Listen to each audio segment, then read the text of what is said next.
దేవుని యొక్క వాక్యంలో కనుక మనం గమనించినట్లయితే అపోస్తలుల కార్యాలు 8వ అధ్యాయం, ఇందాక ఆరాధన వర్తమానం ఈ వాక్య భాగం నుంచి మనం గమనించాం. వాళ్ళు ప్రార్థిస్తున్నప్పుడు ప్రభువు దీంట్లో నుంచి కొన్ని మాటలు ముందుకు తీసుకొచ్చారు కనుక మనం ధ్యానించినట్టు. ప్రభువు దూత ఫిలిప్పుతో మాట్లాడుతున్నాడు. అపోస్తలుల కార్యాల గ్రంథంలో మొట్టమొదటిగా ఏర్పాటైనటువంటి చర్చ్, మొట్టమొదటి చర్చ్ యెరూషలేములో ప్రారంభించబడింది. ప్రియులారా, 120 మంది యెరూషలేములో ఉన్న మేడగది మీద ప్రార్థన చేస్తే దేవుడు అక్కడ ఉన్న అపోస్తలులను ఏం చేశారండి? అక్కడ ఎంతమంది ప్రార్థన చేశారో వాళ్ళందరినీ కూడా తన యొక్క ఆత్మతో నింపినప్పుడు పేతురు పరిశుద్ధాత్మ పూర్ణుడై బోధిస్తే ఎంతమంది మారారయ్యా? 3000 మంది రక్షణలోకి వచ్చారు, బాప్తిసం తీసుకున్నారు. రేపు ఎల్లుండి అని వాళ్ళు పోస్ట్ పోన్మెంట్లు చేయలే. అర్థమైందమ్మా? 3120 మందితో మొట్టమొదటి చర్చి ఆరాధన ప్రారంభించబడింది. వారంట మనమైతే ఏమ్మా పెట్టున్నారా? ఆదివారం రావడానికి సోపాలు పడుతున్నాం. ప్రతిరోజు గ్యాదర్ అయ్యేవాళ్ళంట, ప్రతిరోజు రొట్టె విరిచేవాళ్ళంట. అర్థమైందమ్మా? ఆ విధంగా ఉన్నటువంటి సంఘంలో మరి అపోస్తలులు 7 పెద్దలను నియమించారు. ఆ పెద్దల్లో ఒకడు ఎవడయ్యానంటే ఫిలిప్పు అనేటువంటి వ్యక్తి. ఈ వ్యక్తి దేవుని యొక్క ఆత్మతో నింపబడినవాడై అన్యజనుల ప్రదేశాలైనటువంటి సమరయ ప్రాంతాలంతటా కూడా దేవుని యొక్క సువార్తను ప్రకటిస్తూ ముందుకు వెళ్తూ ఉంటాడు. చూడండి 8వ అధ్యాయం అపోస్తలుల కార్యాలు. ప్రియులారా, మనం కనుక గమనించినట్లయితే 25వ వచనం, 25వ వచనం. అంతటా వారు సాక్ష్యం ఇచ్చుచు ప్రభు వాక్యం బోధించి యెరూషలేము తిరిగి వెళ్ళుచు సమరయుల అనేక గ్రామంలో సువార్త ప్రకటించుచుండిరి.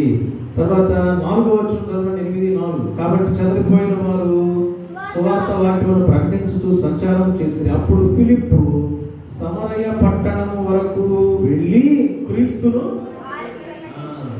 ఏదైనా ప్రదేశానికి మనం పోతే అక్కడ దాకా పోయి అవన్నీ చూడకుండా నేను ఎట్టొచ్చేది, అక్కడ దాకా వెళ్ళి ఫోటోలు తెక్కకుండా నేను ఎట్టొచ్చేది అని ఆతృత ఉండదు. ఇక్కడ ఈయన మాత్రం సమరయుల గ్రామాల దాకా వెళ్ళి సువార్తను ప్రకటించొచ్చాడు. అటువంటి తృష్ణ కలిగి ఉన్నటువంటి వాడు ఫిలిప్పు. ఇప్పుడు చూడండి ప్రియులారా, 26వ వచనం, 8:26 అపోస్తలుల కార్యాలు. ప్రభువు దూత నీవు లేచి దక్షిణముగా వెళ్ళి,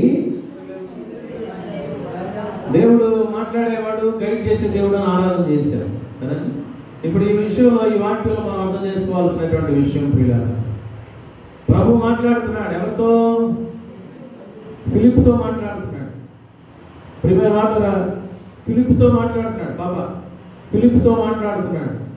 ఫిలిప్పుకి దేవుడి మాటలు అర్థమవుతున్నాయి. నేను మాట్లాడే భాష మీకు అర్థమవుతుంది. ఒక కుక్కను తెచ్చి బౌ బౌ బౌ అనిపించాం అనుకోండి, మీకు అర్థమైందా? ఎవరికి అర్థం కాదు, నాకు అర్థం కాదు, మీకు అర్థం కాదు. ఇంక వేరే ఏదైనా జంతువుని తెస్తే, ఏదైనా పక్షిని తెస్తే మొదలు. దేవుని మాటలు నీకు అర్థం కావాలి అంటే నీవు దేవుని బిడ్డ అవ్వాల్సిందే. ఇంకా ఎవరైతే దయ్యాల బిడ్డలుగా, దయ్యాల సంతానంగా ఎవరైతే ఉన్నారో దేవుని యొక్క రిలేషన్షిప్లోకి రావాలి. తండ్రి బిడ్డల రిలేషన్షిప్లోనికి రావాలి. దేవుడు ఏమైతే మాట్లాడుతున్నాడో ఫిలిప్పుకు అర్థమవుతా ఉంది. ఫిలిప్పుకు అర్థమైంది. ఫిలిప్పు దేవుని యొక్క అనుబంధంలో ఉన్నాడు. సంబంధ బాంధవ్యాలు ఉన్నాయి. దేవుడి దగ్గర నుంచి వచ్చేటువంటి మాటలు కనుక ఈయనకి వినపడుతున్నాయి. ఈయన చెప్పేవి కూడా దేవుడి వద్దకు వెళ్తున్నాయి. ఆయన ఏది చెప్తే అది చేసేటువంటి వ్యక్తిగా ఇతను ఉంటా ఉన్నాడు. ఈ రోజున ప్రియ సంగమా, దేవుని యొక్క రిలేషన్షిప్లో ఉన్నావా? అయ్యా, మా భార్యాభర్తల బంధం చాలా గట్టిగా ఉంది, మా పిల్లలు, మేము, మా కుటుంబం, మా బంధువులు ఎంత స్ట్రాంగ్ అంటే పక్కోడు శత్రువు ఎవడైనా వచ్చాయంటే నలిపోతలు పడేస్తాం. మాకు డబ్బుతో ఎంత సంబంధం ఉందంటే అది లేకుండా మేము బ్రతకం, అవసరమైతే చర్చని వదిలిపెట్టేస్తాం అనేటువంటి అనుబంధాలు మనం ఈ డబ్బుతోనో, లోకంతోనో, మనుషులతోనో ముడిపడి ఉన్నాయేమో. అన్నిటికంటే ఎక్కువగా దేవునితో నీ బంధం గట్టిగా ఉండాలి. పిల్లల ఫిలిప్పు యొక్క జీవితం దేవునితో, యేసయ్యతో, పరిశుద్ధాత్మతో అనుసంధానం చేయబడి కలిసి మెలిసి ఉన్నటువంటి ఒక ప్రగాఢ బంధంగా ఉంది. ఎప్పుడెప్పుడు చెబుతాడా కాసుకొని కూర్చున్నటువంటి అనుభవం ఉందంట.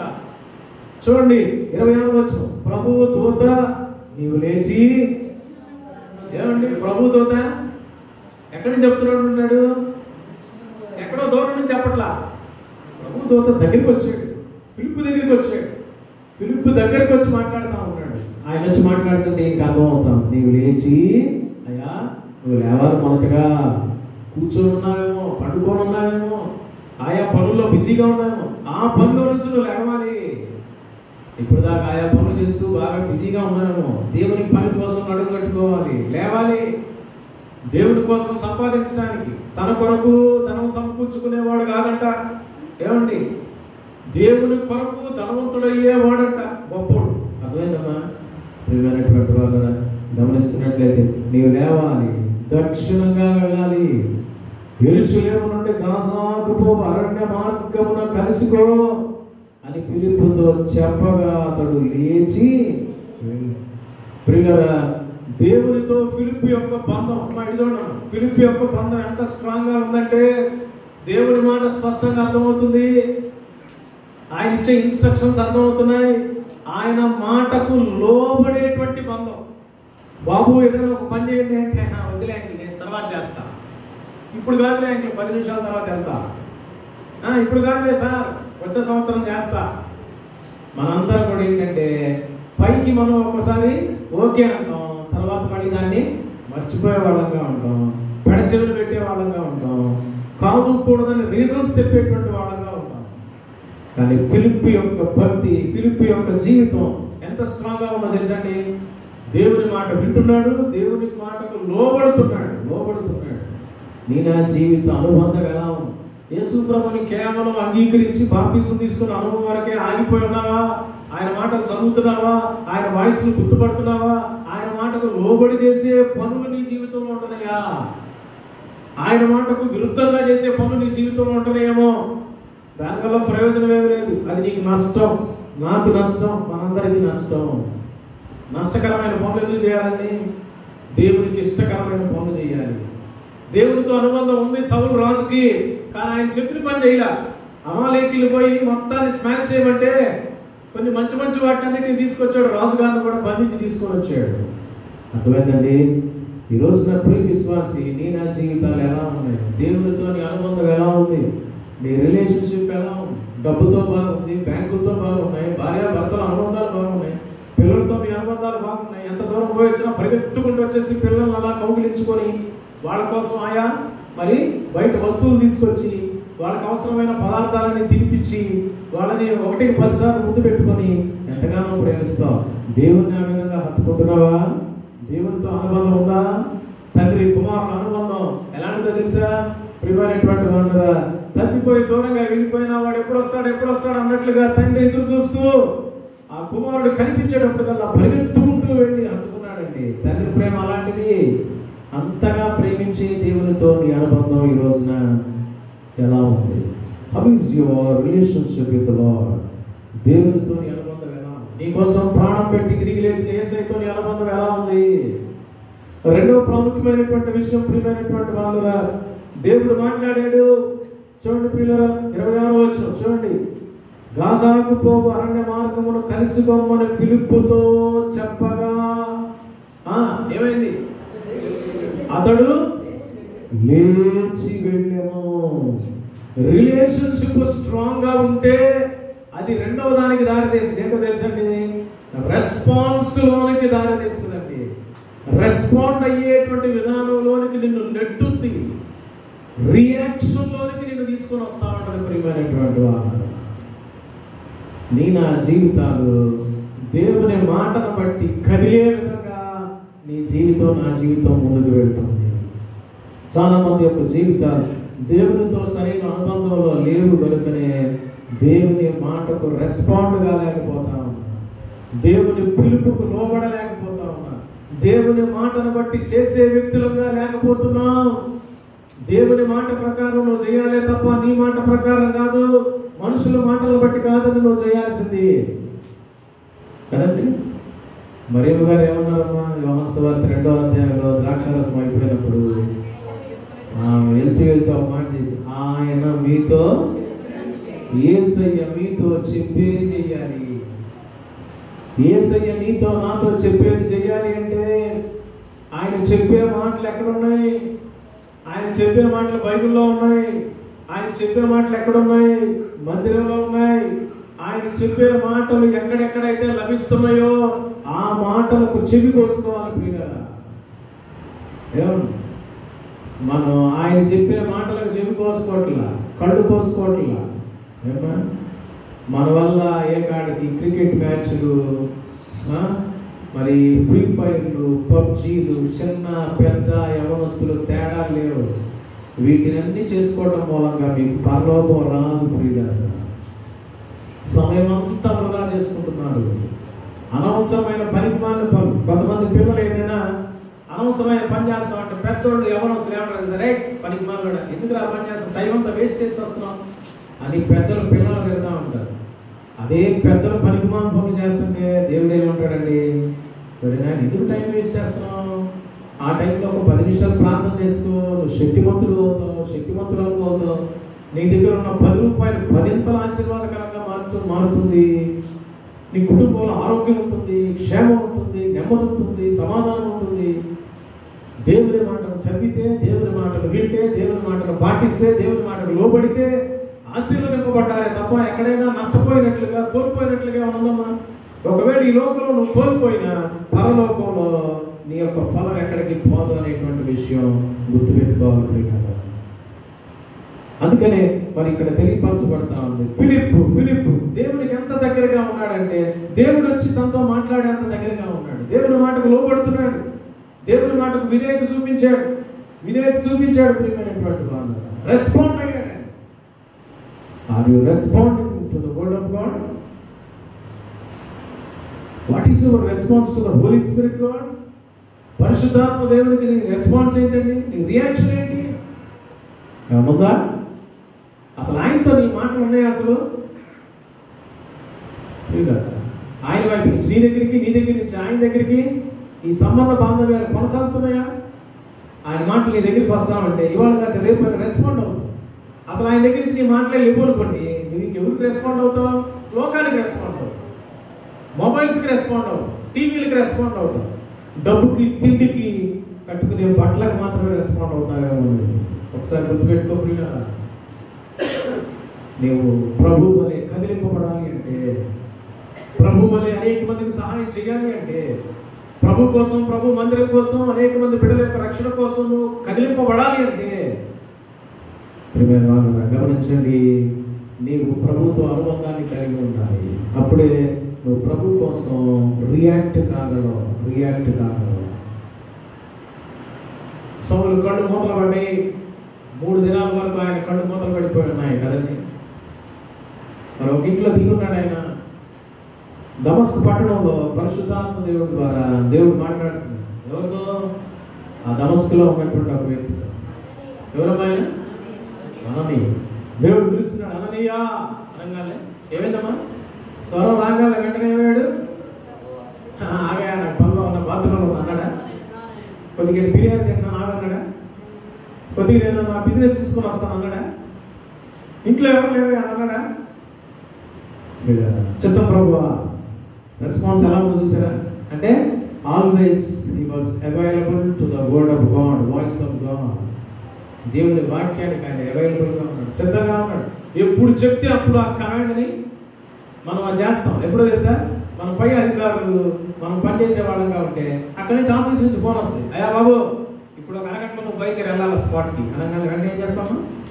ఓకే సార్, వెంటనే డ్రెస్అప్ చేసుకుని వెళ్ళిపోతాం. అదండి పిల్లలు గమనించండి, మన రెస్పాన్స్ దేవునికి, దేవుని యొక్క వాక్యానికి ఎలా ఉంది. ఫిలిప్ యొక్క జీవితంలో రెస్పాన్స్ ఎంత బాగుందంటే, ఫిలిప్తో చెప్పగా 26వ వచనంలో అతడు లేచి వెళ్ళెను. 29వ వచనం చదవడం ఏముందో? 8:29 అపోస్తలుల కార్యాలు. అప్పుడు ఆత్మ ఫిలిప్పుతో నీవు ఆ రథము దగ్గరకు పోయి దానిని కలిసి కొనుమని చెప్పెను. ఫిలిప్పు దగ్గరకు పరిగెత్తి కొనిపోయి. అర్థమైందా? ఆత్మదేవుడు మళ్ళీ చెప్తున్నాడు, అయ్యా ఆ రథం దాకా వెళ్ళాలా నువ్వు అని చెప్పినప్పుడు దేవుడు చెప్పిన మాటకు ఇతని రెస్పాన్స్ ఎలా ఉందో తెలుసా? మామూలుగా వెళ్ళాలి. ఆయన ఎలా వెళ్ళాడమ్మా? పరిగెత్తుకుంటాడు. వెళ్ళాడు. ఏమన్నా నువ్వు తినడానికి ఆయా పనులకి ఉద్యోగాలకి అయితే పరిగెత్తుకుని పోతావు, దేవుడి మందిరానికి మాత్రం లేటుగా వస్తావు. అవునా కదా? ఒకసారి ఆలోచించి బ్రతకూడదు. మిగతా వాటికి ఏమో పరిగెత్తాం, దేవుడి మందిరానికి కనీసం ఒక అరగంట లేట్కి వెళ్తా. ఉద్యోగానికయ్యా ఎన్ని గంటకి వెళ్తాం? అంతే. మందిరానికి మాత్రం కనీసం 10 నిమిషాలన్నా లేటు, అరగంటనో లేటు, గంటనో లేటు. అదే డాక్టర్ గారి దగ్గర అపాయింట్మెంట్ అయితే ఇవాళ సూళ్ళూరుపేటలో ఎగ్జామ్ కోసం గీతా వాళ్ళ కుటుంబం 8:30కి బయలుదేరి కుటుంబం కూర్చున్నారు. అదే 9:30కి ఆరాధనకు రమ్మంటే వచ్చిండేవాళ్ళ వాళ్ళు లేరు కాబట్టి చెప్తున్నారు. అర్థమైందమ్మా? 8:30కి ఎగ్జామ్ ఎన్ని గంటలకు తెలుసా? 12కి కాదు, 11కి కాదు, 2 గంటలకు. 2 గంటలకి ఎగ్జామ్. ఎప్పుడు బయలుదేరారు? 8:30కి చర్చకు వచ్చారంటే ఇంట్లో ఎన్నింటికి లేచి ఉంటారు? దేవుడి మధ్యలో ఆరాధన కోసం ఒకసారి ఆలోచించారు. ప్రియమైనటువంటి వాళ్ళుగా దేవుని భక్తులు అంత నిద్రలో కూడా చెబితే లేచినట్టుగా ఉన్నారంట. నా రెస్పాన్స్ ఎలా ఉంది? రెస్పాన్స్ మూడవది చివరిది ప్రియులారా, చూడండి, గమనిస్తున్నట్లయితే దేవుడు ఎప్పుడైతే చెప్పాడో చెప్పిన దాన్ని బట్టి పరిగెత్తుకొని పోయాడంటే రథం దగ్గరికి. ఆ వ్యక్తి ఏం చేస్తున్నాడు తెలుసా? యెషయా గ్రంథం చదువుతున్నాడు. ఆయన చదువుతున్న భాగం ఏంటో తెలుసా? 53వ అధ్యాయం చదువుతున్నాడు యెషయా గ్రంథం. ఆయన గొర్రె వలె వరకు తేపడును. ప్రవక్త తన గురించి మాట్లాడుతున్నాడా? ఇంకెవరి గురించి అని మాట్లాడుతున్నాడా? అసలు ఏందా నాకేం అర్థం కావట్లేదని అంటున్నాడు. ఎవరు? ఈ నపుంసకుడు. ఫిలిప్పు రథం పక్కనే పరిగెత్తుకుంటూ వెళ్తున్నాడు, రథంతో పాటు వెళ్తున్నాడు. అప్పుడు ఈయన అంటున్నాడు, నువ్వు చదువుతుంది నీకు అర్థమైందా? ఎవరన్నా నాకు త్రోవ చూపుకుంటే నాకు ఎట్లా తెలుస్తుంది అన్నాడు. అని వెళ్ళి పైకి ఎక్కువ రథం ఎక్కున్నాడు. రథం ఎక్కువ కూర్చున్నాడు, ప్రక్కనే కూర్చున్నాడు. ఎవరి ప్రక్కన? నపుంసకుడు ప్రక్కన కూర్చున్నాడు. నపుంసకులతో మాట్లాడటానికి కానీ వాళ్ళతో సంభాషణ చేయడానికి కానీ ఎవరు ఇష్టపడరు, నవ్వుతూ ఉంటారు, వాళ్ళని అవహేళన చేయడానికి ఇష్టపడతారు. దేవుడు చెప్పాడు, నపుంసకుడు ఎవడ మనకు అనవసరం, వెళ్ళిపోయాడు. అయితే ఆయన పక్కనే కూర్చున్నాడు, వాక్యాన్ని బోధిస్తున్నాడు. వదకు తేపడు గొర్రె వలె ఉంది. ఎవరో తెలుసా? యేసయ్య. ఎలా మౌనంగా ఉన్నాడో తెలుసా? గొర్రెపిల్లలాగా. గొర్రెపిల్ల వేసుకోబోయా, నీకోసం నా కోసం నోరు తెరవకుండా దెబ్బలు తిన్నాడయ్యా, సిలువలో ప్రాణం పెట్టాడయ్యా, తిరిగి లేచాడయ్యా. ఆయన నమ్మి బాప్తిసం తీసుకుంటే తన బిడ్డగా చేసుకొని పరలోకానికి తీసుకెళ్తాడయ్యా. స్పష్టంగా కొద్ది నిమిషాలు సువార్త చెప్పేశాడు. ఆ లేఖన భాగాన్ని బట్టి సువార్తను ప్రకటించాడు. పిల్లల చూడండి 35వ వచనం. అందుకు ఫిలిప్పు నోరు తెరిచి ఆ లేఖనమును అనుసరించి అతనికి యేసును గూర్చిన సువార్త. పిల్లరా, నేను రాసినటువంటి మాటలు ఏంటంటే మెసేజ్లో మొట్టమొదటిది రిలేషన్షిప్, అనుబంధం. రెండోది రెస్పాన్స్ అండ్ రియాక్షన్. మూడో దానికి 6తో ఏం లెటర్ వస్తుందో నాకు అర్థం కాదు. అందుకని నేనేం రాశానంటే roaring passion to proclaim gospel. Roaring passion అంటే అర్థం ఏంటో తెలుసండి? రోరింగ్ అంటే మరి సింహం గర్జిస్తుంది చూసారా? గర్జించి మరి మీదకు తోగటానికి ఇష్టపడతా ఉంటాం. ఆ రోరింగ్ ప్యాషన్ ఉందంట, ఇంట్రెస్ట్, ఒక ఆశ, ఒక గొప్ప తృష్ణ. దేనికో తెలుసా? సువార్తను ప్రకటించడానికి. ప్రభువులను ప్రేరేపించాడు. ఎవరు, ఎక్కడ, ఏ ఆత్మ నశించిపోతుందో పరిగెత్తుకొని వెళ్తా వెళ్ళాడు. వెళ్ళి ఏం చేస్తున్నాడు? గమ్ముకున్నాడా? గమ్ము వచ్చేసారా? నోరు తెరచి లేఖన భాగం ఏదైతే అతను చదువుతున్నాడో ఆ లేఖన భాగాన్ని అనుసరించి యేసును గురించినటువంటి సువార్తను ప్రకటించాడు. ఈ రోజున నీకు నాకు ఆ రోరింగ్ ప్యాషన్ ఉందండి. దేనికోసం అండి? బిల్డింగ్ కట్టుకుంటాను. రోరింగ్ ప్యాషన్ ఉంది ఎందుకండి? డబ్బులు కట్టలు పేర్చుకోవడానికి. రోరింగ్ ప్యాషన్ ఉంది ఎందుకండి? బిజినెస్ చేసుకుంటాను. రోరింగ్ ప్యాషన్ ఉందండి దేనికి?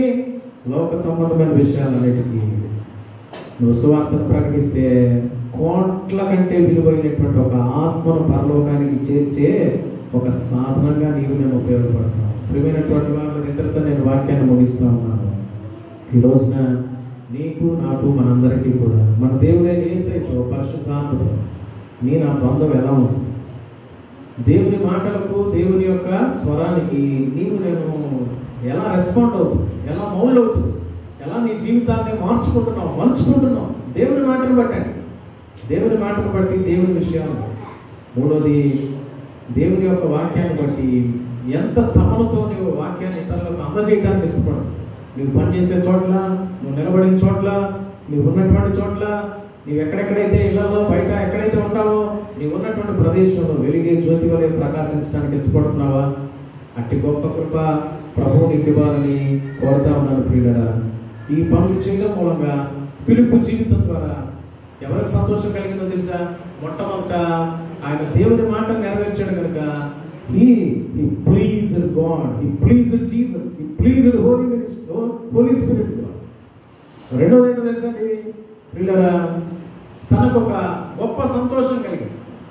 ఫిలిప్పు కానీ నీవు కానీ నేను కానీ దేవుని మాటను మనం విన్నామనుకోండి, దాని ప్రకారం చేసామనుకోండి, మనకు సంతోషం. నువ్వు దేవుని మాటను ధిక్కరించి చేసే పనుల మూలంగా నీ కుటుంబం అంతా అలసడే ఉంటుంది. నువ్వు దేవుని మాట ప్రకారం చేసామనుకోండి, నీకు ఫలం కలిగినా కలగకపోయినా నీలో ఒక సెల్ఫ్ సాటిస్ఫాక్షన్ ఉంటుంది. దేవుడు చెప్పాడు, చేశాడు. ఆయన అంత దూరం పోయి ప్రయాణం చేసి వెళ్ళి వాక్యం చెప్పొస్తే ఆయనకి ఎన్ని నోట్ల కట్టలు ఇచ్చాడో బైబిల్ రాయలా. ఏమన్నా రాను వారు ఖర్చులను వచ్చినాయో లేదో తెలియదు. దేవుడు చెప్పిన మాటను చేసి వచ్చాడు కనుక ఒక గొప్ప సంతోషంతో ఫిలిప్పు వెళ్ళిపోయాడు. మూడోది ఏంటో తెలుసండి, ఏ వాక్యం అయితే ఈ నపుంసకుడికి ప్రకటించాడో అతనంట ఎలా వెళ్ళాడు తెలుసా? 39వ వచనం చివరిలో, నపుంసకుడు సంతోషించుతూ తన త్రోవను అయ్యా నీవు నేను ఎవరికైతే వాక్యాన్ని ప్రకటిస్తామో వాళ్ళ జీవితాలు కూడా సంతోషంతో నింపబడతాయి. కనుక ఈ రోజున నా జీవితాలు దేవుని యొక్క అనుబంధంలో ఉన్నాయా? దేవుని యొక్క మాటకు లోబడి ముందుకు వెళ్ళే విధంగా ఉన్నాయా? దేవుడు చెప్పినట్లుగా చేసే అనుభవంలో మన జీవితాలు వెళ్తున్నాయా? మూడవది చివరిది ప్రియులరా, మనం దేవుని యొక్క మాటను ఇతరులకు ప్రకటిస్తున్నామా, తెలియపరుస్తున్నామా, ప్రార్థిస్తున్నామా ఇతరుల కోసం? ఎలా ఉంది నీ జీవితం? ఏదో రొటీన్ వెళ్ళిపోతుందా? మందిరానికి రావటం పోవటం ఇదేనా? ఎందుకు దేవుడు నిన్ను రక్షించాడు, కాపాడాడు? నీ ద్వారా నీ కుటుంబాన్ని కూడా రక్షించాలి. నీ ద్వారా నీవు పనిచేస్తున్న ఏరియాలో ఉన్న వాళ్ళందరికీ నువ్వు వెలుగుగా ఉండి వాళ్ళని దేవుడి క్రమంలో తీసుకురావడం. జైల్లోకి వెళ్ళిన పౌలు సేనలో వాక్యాన్ని ప్రకటించారని అక్కడ పాటలు పాడి దేవుని యొక్క మాటలు ప్రకటించారు. అప్పుడు ఏమైంది? ఖైదీలందరూ రక్షణలోకి వచ్చారు. వాళ్లే కాదు, జైలు అధికారి వాళ్ళ కుటుంబంతో సహా రక్షణలోకి వచ్చి బాప్తిజాలు తీసుకున్నారు. నువ్వు ఎక్కడికి వెళ్తే అక్కడ, నువ్వు ఎక్కడుంటే అక్కడ దేవుని యొక్క వాక్యం ప్రకటింపబడి అక్కడ ఉన్నటువంటి వాళ్ళందరూ కూడా రక్షించబడాలని ప్రభు యొక్క ఆశ. ఆయన ఆశను తీరుద్దామా? నీ ఆశను మాత్రమే తీర్చుకుంటూ టైం వేస్ట్ చేస్తా ఉన్నావేమో. ప్రభువా నీ ఆశను తీరుస్తా, నీకు లోబడి ఉంటా, నీ అనుబంధంలో ఉంటా, నీ మాటను తెలియపరుస్తా ఇతరులకని తీర్మానం చేసుకొని ఎక్కడైతే మనలో లోపాలు ఉన్నాయో, తప్పిదాలు ఉన్నాయో వాటిని ఒప్పుకొని విడిచిపెడదాం. ప్రభు యొక్క మనలో యోగ్యంగా చేయగలుగుతాం. తల వంచుదాం ప్రియమైనటువంటి వాళ్ళని.